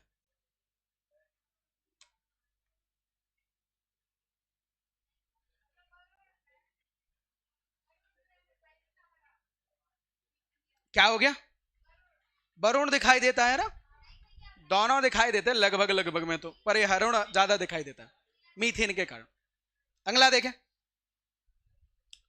वर्ष 1846 में जर्मन खगोल शास्त्री जॉन गाले द्वारा खोजे गए सौर मंडल के सबसे दूरी पर स्थित तथा सबसे ठंडे ग्रह का नाम क्या है? तो अब क्यों जीव क्यों निकाल रहा है? छोटे बच्चों के समान। तो वो जो सबसे बाद में खोजा गया ग्रह था वो हुआ करता था वरुण, और सबसे ठंडा ग्रह भी कौन सा है? वरुण है। ये सबसे ठंडा हमेशा बना रहता है। पर यदि मैं बुध की बात करूं तो बुध आपका रात में सबसे ज्यादा ठंडा होता है, दिन में सबसे ज्यादा गर्म होता है। पर लगातार यदि कोई ग्रह है और वो ठंडा बना रहे तो वह ग्रह का नाम क्या हो जाता है? वरुण हो जाता है। कहां से आते हो आप बेटा? और छा से? किसका भाई है? तुम्हारे साथ में आता है। क्या नाम है आपका? पूरा नाम? राजीव यादव। शकल मिलती है किसी एक लड़के से जिसको मैं जानता हूं, सच बताओ। ओरछा का ही है वो, गोलू यादव। हाँ, उसी से मिलती है। तो मुझे लगा उसी का भाई तो नहीं बैठ गया है, हैं? क्या है? हैं? वही मैं बोल रहा हूँ। अरे यहाँ आ जाओ जरा। तो खगोलीय शब्दावली में परिक्रमण से क्या तात्पर्य जिसके कारण वर्ष की गणना की जाती है? चलो बताओ तो जरा, परिक्रमण किसे कहा जाता है? बताओ जरा, आप बताओ। लेट क्यों आई है? चलो बताओ तो फिर, परिक्रमण किसे कहा जाता है? इसमें से कौन है? ग्रह का अपने ही अक्ष पर लट्टू की तरह घूमना क्या परिक्रमण है? ग्रह द्वारा सूर्य के चारों ओर चक्कर लगाना क्या परिक्रमण है? उपग्रह द्वारा ग्रह का चक्कर लगाना परिक्रमण है? या सूर्य का आकाश गंगा के केंद्र का चक्कर लगाना परिक्रमण है? तो खगोलीय परिक्रमण में है कौन सा? ग्रह द्वारा सूर्य के चारों ओर चक्कर लगाना क्या कहलाता है? परिक्रमण कहलाता है। राइट आंसर हो जाएगा, यह हो जाएगा आपका राइट आंसर कि ग्रह द्वारा सूर्य का चक्कर लगाना, सॉरी माफ करना, ग्रहों द्वारा सूर्य का चारों ओर चक्कर लगाना क्या है? परिक्रमण है। ओए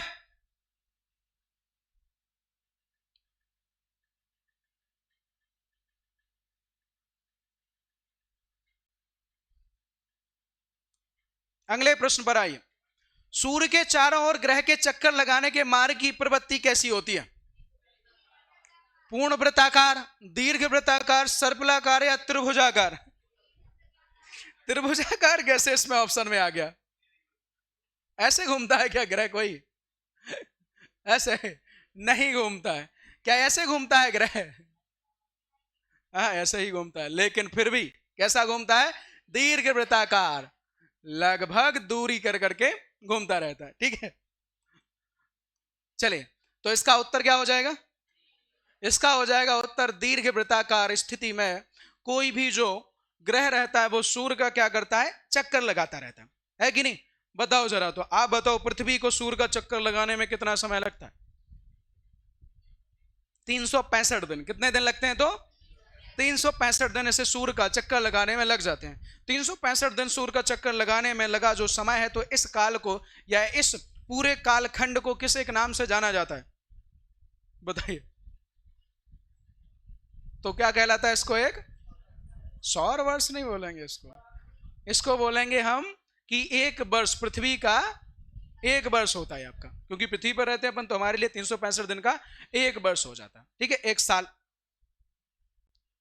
मंगल और बृहस्पति ग्रह की कक्षाओं के बीच सूर्य की परिक्रमा करने वाले ग्रहों के टूटे हुए छोटे टुकड़ों के समूह को क्या कहा जाता है? तो प्रश्न को अच्छे से अगर हम पढ़ेंगे तो उत्तर हमें लगभग समझ आ जाते हैं कि हमसे पूछा क्या गया। इसमें पूछा यही गया कि जो मंगल और बृहस्पति ग्रह उसके बीच में कुछ छोटे टुकड़े पाए जाते हैं, और उन ग्रहों को जो कि सूर्य का चक्कर लगा रहे हैं, उन ग्रहों को कहा क्या जाता है? तो क्या धूमकेतु कहा जाता है, उल्का पिंड कहा जाता है, क्षुद्र ग्रह कहा जाता है, कुइपर बेल्ट पिंड कहा जाता है? बहुत ही कंफ्यूजन वाला प्रश्न है, सोच समझ के इसका उत्तर देना कि उसे क्या कहा जाता है। हैं? क्या बोलते हैं उनको? धूमकेतु, उल्का पिंड, क्षुद्र ग्रह, कुइपर बेल्ट पिंड, क्या बोलते हैं? जल्दी बता। तो इन्हें कहा जाता है क्षुद्र ग्रह। क्या कहा जाता है? क्षुद्र ग्रह। क्षुद्र। अब कभी आपसे पूछा जाए कि सूर्य और माफ करना, बृहस्पति और मंगल के बीच में जो क्षुद्र ग्रहों की पट्टी पाई जाती है उसे किस नाम से जाना जाता है? तो होगा आपका कुइपर बेल्ट। उसे क्या बोलते हैं अपन? कुइपर बेल्ट बोलते हैं कि भाई ये जो पट्टी है कुइपर बेल्ट कहलाती है। लेकिन वो जो टुकड़े हैं उन्हें क्या कहा जाता है? तो उन्हें कहते हैं हम क्षुद्र ग्रह कहते हैं। ठीक है, क्या बोलते हैं? क्षुद्र ग्रह कहा जाता है। अगले प्रश्न पर आई। सौर मंडल का वह एकमात्र क्षुद्र ग्रह कौन सा है जिसे बिना किसी दूरबीन के आंखों से देखा जा सकता है? बताया जना। तो कौन सा है वो एक क्षुद्र ग्रह? कौन सा है? 243 ईडा। तो वह उपग्रह या वह क्षुद्र ग्रह हो जाएगा बेस्टा, 4 बेस्टा। कौन सा हो जाएगा? 4 बेस्टा वह हो जाएगा जिसे हम बिना किसी दूरबीन के सीधा देख सकते हैं, या सॉरी माफ करना, दूरबीन से के आंखों से देखा जा सकता है। यदि दूरबीन से देखेंगे तो हम सीधा उसे देख लेंगे, तो वो बेस्टा है। और शायद इसके बारे में लिखाया भी है, मैंने लिखा होगा आप लोगों ने नोट्स में, मैंने मेंशन किया था इसके बारे में कि जो बिना किसी भी आवरण के सीधा दूरबीन से देखा जाने वाला अगर कोई क्षुद्र ग्रह है तो बेस्टा 4 है या 4 बेस्टा। पृथ्वी के वायुमंडल में प्रवेश करने पर घर्षण के कारण जलने वाले आकाशीय पिंडों को सामान्य बोलचाल में टूटता हुआ तारा कहते हैं। इनका वैज्ञानिक नाम क्या है? देखो, बोलचाल की भाषा में तो क्या बोलते हैं हम कि टूटता हुआ तारा है, जब भी हमें दिखाई देता कि यूं चला आ रहा। लेकिन जब अब वो वैज्ञानिक तौर पे आता है तो उसे हम क्या बोलते हैं? क्या कहा जाता है? उन्हें कहा जाता है उल्का। क्या बोलते हैं उनको? क्योंकि वो आग के जलते हुए गोले समान दिखाई देते हैं, इसलिए वो उल्का कहलाते हैं। दूर से देखते हैं। और रात में मुझे लगता है लगभग कोई ऐसा ना हो जिसने इन चीजों को ना देखा हो। रात्रि के समय जब कभी भी आप आकाश में देखते हो तो वहां देखने पर आपको लगता है कि कोई तारा है वो टूट रहा है, पर कुछ समय तक तो दिखाई देता है कि टूटता हुआ आ रहा है, लेकिन कुछ समय बाद वो अलुप्त हो जाता है, विलुप्त हो जाता है, दिखाई नहीं देता है, अदृश्य हो जाता है।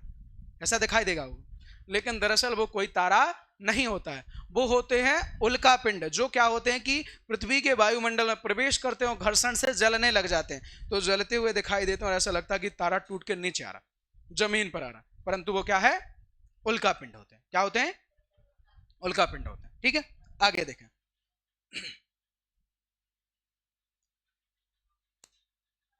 क्या हो गया ये?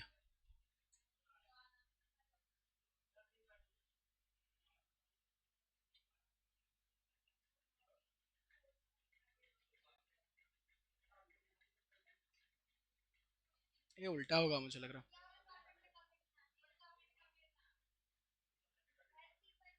ठीक है ठीक है ठीक है, अरे मैं ये देख रहा हूँ ये कहां से आ गया इसमें।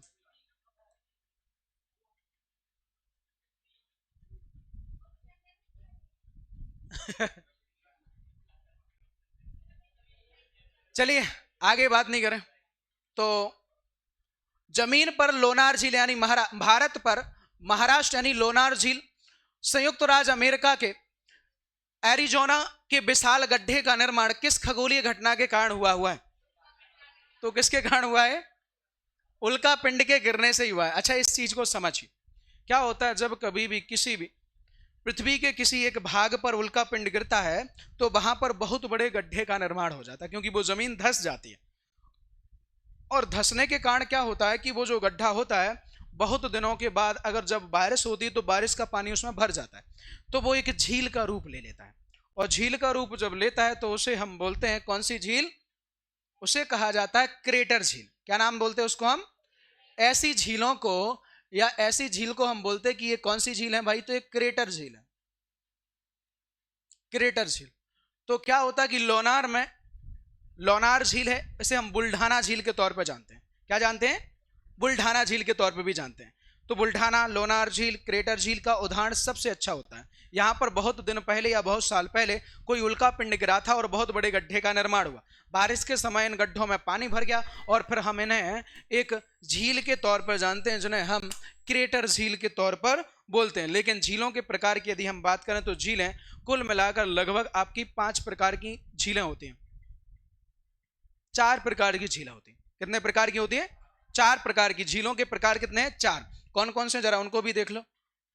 तो सबसे पहले अपन ने ही पढ़ लिया कि क्रेटर झील जो उल्का गिरने से होती है, पहली झील होती है क्रेटर झील।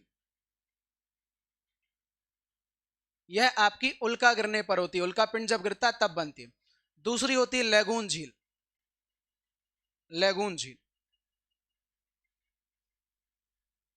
यह आपकी समुद्र किनारे बनती है। समुद्र के पानी जब बार बार किनारों से टकराता है तो वहां के दूसरी तरफ के गड्ढे में जो पानी भर जाता है तो उनको हम लैगून झील के तौर पर जानते हैं, उन्हें लैगून बोलते हैं। और इन लैगून झील का पानी हमेशा कैसा मिलेगा? कैसा मिलेगा? मीठा, खारा मिलेगा। समुद्र का पानी कैसा है? खारा है। और क्रेटर झील का पानी हमेशा कैसा मिलेगा? मीठा मिलेगा, क्योंकि वो बारिश जल उसमें भरता है। ठीक है, 2 झील हो गई। तीसरी झील जो होती है उसे बोला जाता है काल्डेरा झील। काल्डेरा झील कहा जाता है उसको। इनका निर्माण होता उल्का पिंड, सॉरी माफ करना, जो ज्वालामुखी उद्गार होता है। ज्वालामुखी उद्गार होने के बाद जो उसका मुख होता है, कई दिनों बाद ज्वालामुखी उद्गार में लार्वा निकालना बंद हो जाता है, तो वहां गहरा गड्ढा होता है और उसमें जब बारिश का जल भर जाता है उसे हम कौन सा झील बोलते हैं?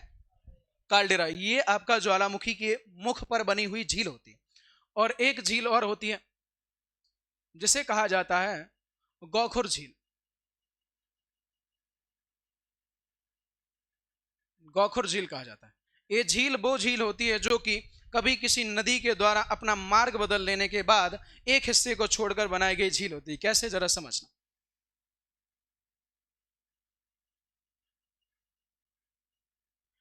मान लीजिए कि कोई नदी चली आ रही है ऐसी यूं करते हुए और ये चली गई, ठीक है। अब नदी जब ये जा रही थी तब क्या हुआ, कई दिनों के बाद इसमें वेग बढ़ गया और इसने अपना जो आकार था वो ऐसा ले लिया, सीधा यहां से इसमें मिल गया और धीरे धीरे जो आकार, वो हिस्सा था वो यहां से इसका छूट जाता है, ये वाला भाग। तो इतना हिस्सा उसका बच जाता है, तो एक गाय के खुर के समान होता है आगे वाले हिस्से के। इसलिए इसे क्या नाम दिया गया बाद बाद में? गौखुर झील कहा जाता है। क्या झील बोला जाता है इसको? गौखुर झील। तो झील के 4 प्रकार होते हैं, ठीक है। चलो फिर से अपने प्रश्न पर आते हैं। क्या हो गया? और भी कोई प्रकार है? लैगून झील, काल्डेरा झील, गौखुर झील, क्रेटर झील, और कौन सी है? लैगून बता तो दिया। जैसे चिल्का झील, भारत की सबसे बड़ी खारे पानी की लैगून झील है चिल्का झील, जो उड़ीसा में पड़ती है। यह भारत की सबसे बड़ी खारे पानी की झील होती है, ठीक है। अगले प्रश्न पर आइए। पृथ्वी के घूर्णन की दिशा के विपरीत उल्टा गिरने वाले अत्यधिक चमकीले उल्का पिंड को क्या कहा जाता है, जो जमीन पर गिरने पर टेकटाइट कहलाता है? उसे क्या बोलते हैं अपन? उसे क्या कहा जाता है जो उल्टी दिशा में गिरता है? देखो, जैसे मान लीजिए कि पृथ्वी ऐसी घूम रही है, पृथ्वी कैसी घूम रही है? ऐसी, और वो इधर से आके ऐसा गिरे तो उस पर क्या रहेगा? उल्टी दिशा से गिर रहा है। अगर ऐसी ही दिशा से गिरता तो कोई ज्यादा नुकसान नहीं होता, पर ऐसी दिशा से गिरता उसे ज्यादा नुकसान होता है। तो उस एक उल्का पिंड को क्या कहा जाता है? तो उसे कहा जाता है बोलाइड कहा जाता है। क्या कहा जाता है उसको? बोलाइड के नाम से उसे जाना जाता है। अल्काइन वो है जो आपका सीधी दिशा में गिरता है, और उल्टी दिशा में गिरे तो वो क्या कहलाता है? आपका बोलाइड कहलाता है। अगले प्रश्न पर आइए। धूल, बर्फ और गैसों से बने वे आकाशीय पिंड जो सूर्य के समीप आने पर चमकते हैं और उनकी पूंछ हमेशा सूर्य की विपरीत दिशा में होती है, क्या कहलाते हैं? तो ऐसे पिंड जो सूर्य के पास आने पर उल्टी दिशा में उनकी पूंछ चमकती हुई दिखाई देती है, तो वो क्या कहलाते हैं? उन्हें कहा जाता है पुच्छल तारा या धूमकेतु। क्या बोलते हैं उनको हम? पुच्छल तारा या धूमकेतु के नाम से उन्हें जाना जाता है। अगले प्रश्न पर आइए। हैली नामक प्रसिद्ध धूमकेतु प्रति 76 वर्ष के बाद दिखाई देता है, तो वर्ष 1986 में यह दिखाई देने के बाद अब भविष्य में कब दिखाई देगा? तो स्वाभाविक है, आप चाहें तो उसमें से घटाकर उसका अंतराल निकाल सकते हो। ठीक है, तो कब दिखाई देगा? तो ये दिखाई देगा 2062 में। तो सभी लोग तैयार रहें हैली धूमकेतु को देखने के लिए। 2062 में आप लोग इस धूमकेतु को देख सकते हो। कौन चला गया है बाहर? आज ही आए थे, आज ही चले गए, मतलब पूरी क्लास भी पूरी नहीं। क्या हो गया? खैर कोई बात नहीं, जाने वाले को कौन रोक सकता है। अच्छा, साइंस वाले थे वो, कोई बात नहीं। परंतु एक ही बात याद रख लेना, आप किसी भी सब्जेक्ट से पढ़ के आएंगे, आपको जीके पढ़ना होगा। आप किसी भी सब्जेक्ट से हो लो, कोई दिक्कत नहीं है आपको, चाहे आप आर्ट से रहो, चाहे आप मैथ से रहो, चाहे आप बायोलॉजी से रहो, चाहे आप कॉमर्स से रहो, चाहे आप एग्रीकल्चर से हो, चाहे आप किसी भी सब्जेक्ट से हो। अगर आप कंपटीशन पढ़ने आ रहे हो या कंपटीशन में बैठोगे तो आपको जीके पढ़ना अनिवार्य होगा, क्योंकि उससे भी आपको उतने ही नंबर मिलेंगे जितने कि आपके अन्य विषय से मिलने वाले। कुछ विषयों के थोड़े ज़्यादा नंबर होते हैं, पर जीके तो आपको पढ़नी ही होगी। और जीके में आपको यही पढ़ना होगा, इससे अलग कुछ नहीं है। आपका ज्योग्राफी हो गया, आपका हिस्ट्री हो गया, आपका पॉलिटी हो गया, इकोनॉमिक्स हो गया, करंट अफेयर्स हो गया, स्टैटिक हो गया, यही है, इसके अलावा कुछ है नहीं। अब कुछ चीज़ों में आप सोशल साइंस पढ़ लेते हैं, उसमें एथिक्स आ जाता है, कुछ जगह पर मोरल साइंस जो होता है आपका, ये आ जाती है ना। तो इनको भी अपन इसमें ऐड कर लेते हैं, परंतु पढ़ना जरूरी है। और एक चीज़ समझ लेना, कुछ जो बच्चे बोलते हैं कि हमसे जीके नहीं बन रहा है, कुछ जो बच्चों का हमेशा ये प्रश्न होता है कि भाई हम सब कुछ कर पा रहे हैं लेकिन जीके में कहीं ना कहीं रह जा रहे हैं, तो उनका केवल एक ही कमी रह जाती है कि वो जीके को थोड़ा ध्यान से समझ नहीं पा रहे हैं। अगर ध्यान से अगर समझते जाएंगे हम, तो जीके इतना कठिन नहीं है जितना लगता है। जीके सबसे, मुझे लगता है सबसे सरल सब्जेक्ट होता है। चूंकि मैं पढ़ाता हूं तो आप बोलोगे कि भैया आप तो पढ़ाते हो इसलिए आपको लगता है, नहीं, आप भी, मैं भी कहीं ना कहीं से पढ़ के आ रहा हूं, मैं भी पढ़ ही रहा हूं, तो मुझे जब वो ठीक लग रहा है क्योंकि मैं समझ रहा हूं, तो आपको भी लगने लग जाएगा। मैं ऐसा अनुमान लगा सकता हूं। भाई मुझे आशा है कि आप लोग पढ़ने वाले बच्चे हो तो आप लोग आराम से कर लोगे, ज़्यादा कठिन है, बशर्ते आप उसको ईमानदारी से पढ़ो तो।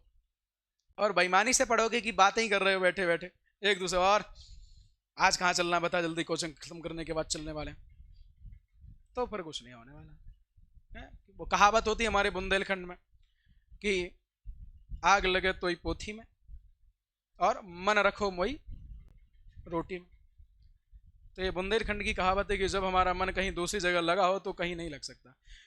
मन अगर कहीं दूसरी, मन एक जगह ही लगता है, ये चीज़ हमेशा आता है, एक जगह कहीं लग जाएगा तो उसको दूसरी जगह नहीं लगेगा।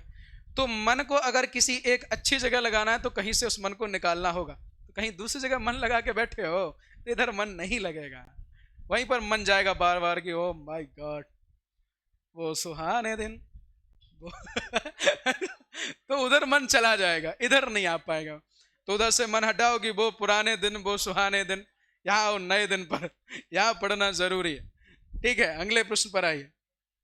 अगला प्रश्न आपके साथ ये रहा, आपके सामने जो रहने वाला है, ग्रहों की गति से संबंधित प्रसिद्ध 3 नियमों का प्रतिपादन किस वैज्ञानिक द्वारा दिया गया था? किस एक वैज्ञानिक ने ग्रहों की गति संबंधी नियम दिए थे? वो कौन हुआ करते थे जिन्होंने 3 नियमों को दिया था? तो वो हुआ करते थे केपलर। कौन हुआ करते थे? तो जोहान्स केपलर द्वारा गति संबंधी 3 नियम दिए गए थे। अगला प्रश्न, 3 नियम से तात्पर्य कि ग्रह किसका चक्कर लगा रहे हैं, कैसी दिशा में लगा रहे हैं, और वो किस समय या कितने समय में चक्कर लगा रहे हैं। ये जो नियम दिए थे वो केपलर द्वारा दिए गए थे, गति संबंधी नियम होते हैं ग्रहों के। वरुण की कक्षा के पार सौर मंडल के अंतिम किनारों पर स्थित बर्फीले पिंडों और धूमकेतुओं की विशाल पेटी को क्या कहा जाता है? ये बताइए जरा। जिस प्रकार अपन ने मंगल और बृहस्पति के बीच में स्थित जो पेटी है उसको नाम दिया था, क्या दिया था? कुइपर बेल्ट दिया था कि नहीं दिया था? इसी प्रकार वरुण के बाद वाली भी एक पेटी है, ठीक है, तो उसे हम किस नाम से जानते हैं, किस नाम से उसे जाना जाता है? तो वो हो जाएगा आपका, क्या कहलाएगा? अरे दोनों जगह एक जैसे ही तो पिंड है, दोनों जगह एक जैसी ही तो चीज है, इसलिए उसे भी हम कुइपर बेल्ट के रूप में ही जानते हैं। उधर भी आका, अब चूंकि वो बहुत दूर पड़ गए तो बर्फ ज्यादा जम गई, सूर्य का प्रकाश ज्यादा नहीं पहुंच पाता, इसलिए वहां पर बर्फ के टुकड़े पड़ गए। बल्कि है वो वही चीज जो आपके मंगल और बृहस्पति के बीच में, या कि क्षुद्र ग्रह, वही चीज है। जल की प्रचुरता यानी 71% के कारण अंतरिक्ष से नीला दिखाई देने वाला हमारे ग्रह पृथ्वी का औसत घनत्व कितना है? तो पृथ्वी का औसत घनत्व कितना हो जाता है? पक्का यही है, ठीक है। तो इसका घनत्व हो जाता है 5.5 हो जाता है। अगले प्रश्न पर आइए। पृथ्वी अपने अक्ष पर कितने डिग्री झुकी हुई है जिसके कारण ध्रुवों पर 6 महीने का दिन और 6 महीने की रात होती है? तो कितनी झुकी हुई है? 23.5 डिग्री अक्षांश झुकी हुई है, और इसीलिए पृथ्वी पर उत्तरी ध्रुव और दक्षिणी ध्रुवों पर 6 महीने का दिन होता है और 6 महीने की रात होती है। 6 महीने का दिन, 6 महीने की रात में एकमात्र आपका ऐसा जो क्षेत्र जिसका नाम है आइसलैंड, सॉरी माफ करना, ग्रीनलैंड, और एक नीचे वाला जो महाद्वीप है जिसका नाम है अंटार्कटिका, इन दोनों जगह पर आपको 6 महीने का दिन और 6 महीने की रात देखने को मिल जाती है। नॉर्वे? नॉर्वे क्यों चला जाएगा दोस्त मेरे? नॉर्वे नहीं है, आइसलैंड, वो ग्रीनलैंड पर ज्यादा होता है आपका, नॉर्वे वाला क्षेत्र नहीं होना चाहिए। न्यूजीलैंड, नॉर्वे,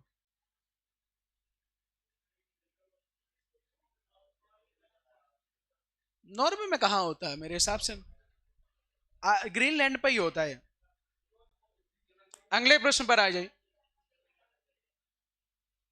पृथ्वी द्वारा अपने अक्ष पर पश्चिम से पूर्व की ओर किए जाने वाले घूर्णन या दैनिक गति के कारण निम्नलिखित में से कौन सी घटना नहीं होती है? बताओ, इस पर जरा फोकस कर लेना कि कौन सी घटना नहीं होती है। नहीं पूछा गया है। क्या होता है, हमें बहुत सारे ऐसे प्रश्न होते हैं जिनमें लास्ट में नहीं जब लिखा होता उसे इग्नोर कर देते, मतलब ध्यान नहीं देते, और उससे हमारे बहुत सारे प्रश्न क्या हो जाते हैं? गलत हो जाते हैं। तो फाइनल एग्जाम में भी कुछ लोग गलत कर करके आ जाते हैं, ऑब्जेक्ट में करके आते कि नहीं नैन्सी? उसे नहीं नहीं दिखता है उन लोगों को कि नहीं पूछा गया कि इसमें ये चीज नहीं बतानी। तो क्या नहीं होता है? दिन और रात का होना नहीं होता है क्या? ज्वार भाटा आना नहीं होता है क्या? ऋतु परिवर्तन, कोरियोलिस बल की उत्पत्ति, तो निम्नलिखित में से क्या नहीं होता है? जब दैनिक गति का कारण होता है तो क्या नहीं होता है?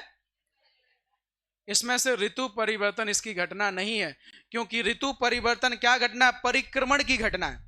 जब पृथ्वी सूर्य का परिक्रमण करती है तो उस समय होने वाली घटना से ही आपका ऋतु परिवर्तन होता है। क्या होता है? उससे ऋतु परिवर्तन हमें देखने को मिल जाता है।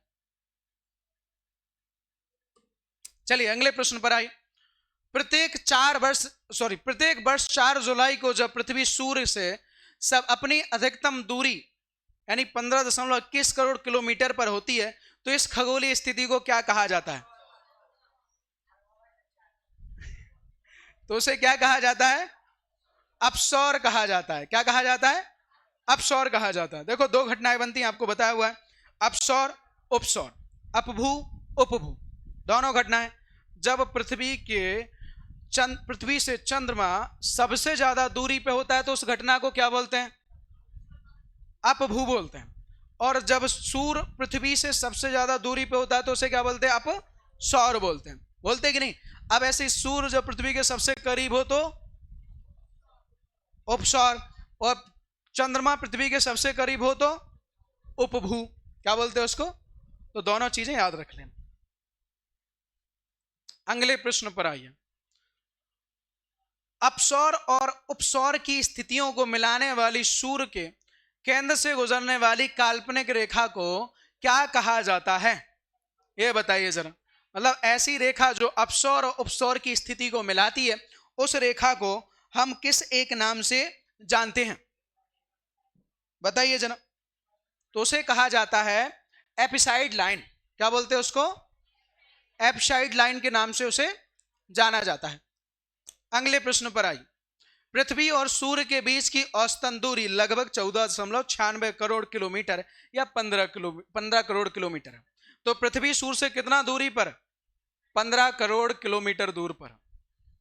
को किस खगोलीय मात्रा के रूप में जाना जाता है? तो कितने दूरी पर है हमसे? तो हमसे 15 करोड़ किलोमीटर की दूरी पर है, तो इसे हम किस रूप में जानते हैं? किस रूप से इसे जाना जाता है? इसका उत्तर बताइए। तो इसे हम खगोलीय इकाई के रूप में जानते हैं। किस रूप में जानते हैं? अरे भाई, किलोमीटर कैसी इकाई है? खगोलीय इकाई। पार्सेक तो दूरी मापने का एक इकाई है, और प्रकाश वर्ष भी दूरी मापने का ही इकाई है। पर इन इकाई को कहा क्या जाए? खगोलीय इकाई कहा जाए कि अन्य इकाइयों के नाम? तो खगोलीय इकाई है। पृथ्वी के एकमात्र प्राकृतिक उपग्रह चंद्रमा के वैज्ञानिक अध्ययन को क्या कहा जाता है? तो सेलेनोलॉजी कहा जाता है। क्या कहा जाता है इसको? सेलेनोलॉजी के रूप में इसे जाना जाता है। और पृथ्वी के अध्ययन को क्या कहा जाता है? पृथ्वी के अध्ययन को क्या कहा जाता है? हैं?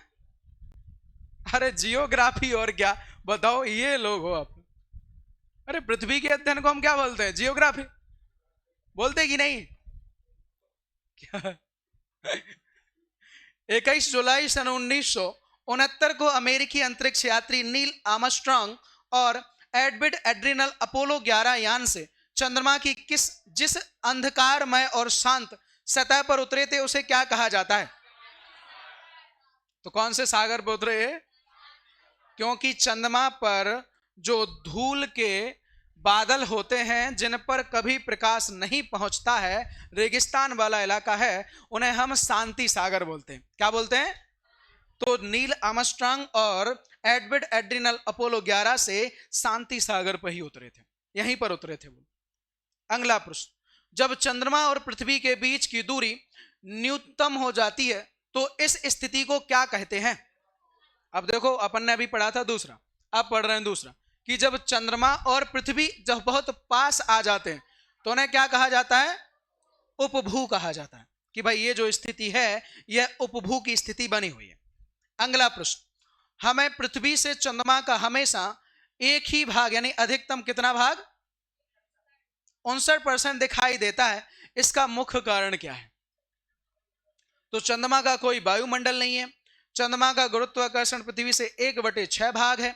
चंद्रमा की घूर्णन और परिक्रमण अवधि लगभग 27 दिन 28 दिन की है। चंद्रमा का आकार पृथ्वी से छोटा है।